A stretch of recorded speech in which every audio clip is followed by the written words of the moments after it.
लोकसभा निवडणुकीच्या पार्श्वभूमीवर अखिल भारतीय राष्ट्रीय काँग्रेस समितीचे सदस्य पवन खेरा आज कोल्हापुरात आले होते। यावेळी त्यांनी जिल्हा काँग्रेस कमिटी कार्यालयामध्ये पत्रकारांशी संवाद साधला। यावेळी बोलताना त्यांनी लोकसभा निवडणुकीच्या अनुषंगानं संपूर्ण देशभर आपण जात असून लोकांमधूनच होत असलेली परिवर्तनाची मागणी काँग्रेस कार्यकर्त्यांचा उत्साह वाढवणारी असल्याचं सांगितलं। मोदी सरकारच्या विरोधात तरुणांमध्ये मोठा राग आहे। काँग्रेसच्या जाहीरनाम्यामध्ये नसलेल्या मुद्द्यांवरच पंतप्रधान मोदी बोलत असल्याचंही त्यांनी सांगितलं। काँग्रेसचं सरकार आल्यानंतर तुमच्या गळ्यातील मंगळसूत्रही विकावं लागणार असल्याची टीका पंतप्रधान मोदी करतायत।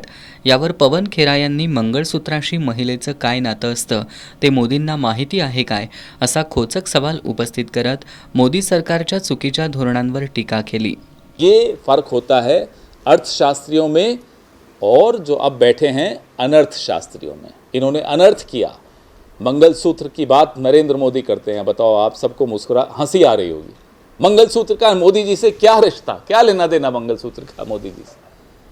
मंगलसूत्र छीनने का काम अगर किसी ने किया है तो पिछले 10 साल में नोटबंदी के वक्त किया, कोविड के वक्त किया। लगातार आपने अर्थव्यवस्था को चोट पहुंचाई।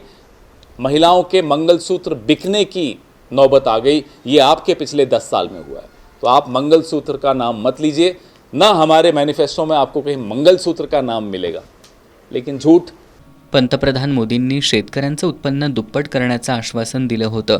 त्यासह मोदींना अन्य आश्वासनांचा विसर पडला असून जनतेला दिलेली आश्वासनं पूर्ण न करता आल्यानं त्यांनी आता हिंदू मुस्लिम भेद वाढवणारी वक्तव्य करत मतं मागायला सुरुवात केल्याचं खेरा यांनी सांगितलं। बलात्काराचे आरोप असणाऱ्या कर्नाटकातील प्रज्वल रेवन्नासाठी पंतप्रधान मोदी मतं मागतायत हा महिलांचा अवमान असल्याचंही खेरा यांनी सांगितलं। मोदी सरकारच्या काळात संविधानाच्या प्रती जाळल्या जात आहेत। मोदी खरं बोलले नसले तरी त्यांचे खासदार आमदार संविधान बदलणार असल्याचं जाहीरपणे सांगतायत। याकडे खेरा यांनी लक्ष वेधलं। संविधान की प्रतियां जलाई गई थी इन्हीं लोगों द्वारा। इस संविधान के ये हमेशा खिलाफ रहे हैं। अब इनके मुंह पे सच कभी कभी निकल आता है। मोदी जी के मुंह पे सच नहीं है, कभी नहीं निकलता। वो दिन रात सोते जागते सच नहीं बोलते, झूठ बोलते हैं। लेकिन इनके कुछ नेता हैं जो बेचारे शराफत में सच बोल जाते हैं। अनंत हेगड़े, ज्योति मिर्धा, अरुण गोविल, इन लोगों के मुंह से सच निकल आया कि 400 सीटें दे दो, हम संविधान बदल देंगे।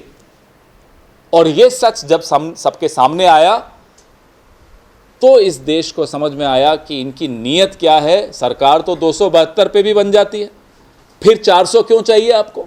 400 इसलिए चाहिए कि 400 सीटें आएंगी तभी आप संविधान को बदल सकते हैं, उससे पहले नहीं बदल सकते। मटण, मासा, पाकिस्तान, मुस्लिम आणि मंगळसूत्र अशा शब्दांवरच मोदींचं राजकारण सुरू असल्याची टीकाही त्यांनी केली। कोल्हापूर लोकसभेचे उमेदवार शाहू महाराज छत्रपती हे कोल्हापुरातून मोठ्या मताधिक्यानं निवडून येतील आणि देशभरातील विजयाची सुरुवात कोल्हापुरातून होईल असा विश्वासही पवन खेरा यांनी व्यक्त केला।